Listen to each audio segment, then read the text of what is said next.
Hi friends, and skill ചാനലിലേക്ക് എല്ലാവർക്കും സ്വാഗതം. അപ്പോൾ ഇന്ന് നമുക്കിവിടെ കിട്ടിയിരിക്കുന്നത് ഒരു quick traps kitty fly catcher എന്ന് പറയുന്ന ഒരു ബോർഡാണ്. അപ്പോൾ ഇത് തുറന്നിട്ട് അതിൽ കുറച്ച് പശയൊക്കെ ഉണ്ടെന്നാണ് പറഞ്ഞത്. അപ്പോൾ അത് ഈച്ചകളും പിന്നെ കുറച്ച് ഫ്ലൈസും ഒക്കെ വരുമ്പോൾ അതിൽ ഒട്ടിപ്പിടിച്ചിരിക്കും. അപ്പോൾ നമുക്കത് ഒന്ന് നോക്കി നോക്കാം. അതിന് മുമ്പ് നമുക്കിത് ആദ്യം തുറന്ന് നോക്കാം. അപ്പോൾ ഫ്രണ്ട്സ്, നമുക്കിതൊന്ന് തുറന്ന് നോക്കാം. തുറന്ന് നോക്കുമ്പോൾ നല്ല ഹാർഡായിട്ടാണ് ഇത് തുറക്കാൻ, നല്ല പാടുണ്ട്. ഇതിൽ കുറച്ച് ഈച്ചകളുടെ ഫോട്ടോസൊക്കെ ഉണ്ട്, പിന്നെ എന്തോ ഒരു മരുന്ന് പോലത്തെ ഇതുണ്ട് ഇതിൽ.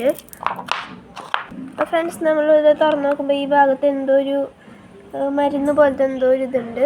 ഇനി നമുക്കിത് നേരെ ഒരു ടേബിളിൽ കൊണ്ടുവന്ന് വെച്ച് നോക്കാം. അപ്പോൾ നമുക്ക് ഈച്ചകൾ ഇതിൽ വന്നിരിക്കുന്നുണ്ടോ എന്ന് നോക്കാം. അപ്പോൾ ഫ്രണ്ട്സ്, നമ്മളിപ്പോൾ ഇത് ഒരു ടേബിളിൽ കൊണ്ട് വെച്ചിട്ടുണ്ട്. ഇനി നമുക്ക് ഒരു മണിക്കൂർ 4-5 മണിക്കൂർ കഴിഞ്ഞതിന് ശേഷം നമുക്കിത് നോക്കാം. അപ്പോൾ ഫ്രണ്ട്സ്, 4-5 മണിക്കൂർ കഴിഞ്ഞ് നോക്കിയപ്പോൾ നമ്മൾ ഫ്ലൈ ട്രാപ്പ് വെച്ച ബോർഡ് ഇരിക്കുന്നത് നിറച്ച് ഈച്ചകൾ കൊണ്ടാണ്. അപ്പോൾ നിറച്ച് ഈച്ചകൾ ഇതിൽ പെട്ടിട്ടുണ്ട്. അപ്പോൾ നമുക്ക് ഇവിടെ നിന്ന് നല്ല ഈച്ച ഉണ്ടെന്ന് തന്നെ മനസ്സിലായി.